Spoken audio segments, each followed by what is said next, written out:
Welcome to Luca and Miguel. Enjoy the video. Press the Win key plus the period key to open the emoji panel instantly. The shortcut is Win Plus and works on Windows 10 version 1903 and later. The panel appears near your text cursor so you can keep focus while typing. If the panel does not open, check your keyboard layout and Windows updates. Close it with Escape or click outside the panel.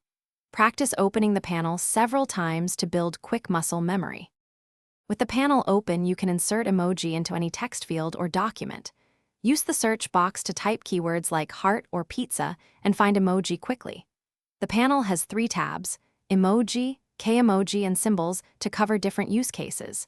You can expand categories or choose skin tone modifiers when available. Press Enter or click an emoji to insert it at the cursor position. Use arrow keys and Enter for keyboard-only selection. You can customize access to emoji using the touch keyboard and clipboard history. Enable the touch keyboard from taskbar settings to show an emoji button for one-tap access. Use Win plus V to open clipboard history and paste frequently used emoji quickly. Pin or pin frequently used emoji in apps if the app supports it. For faster typing, memorize Win plus. And use search to reduce scrolling time. Adjust touch keyboard options for tactile or full layout preferences. Thanks for watching and please subscribe. It's the best investment you'll ever make.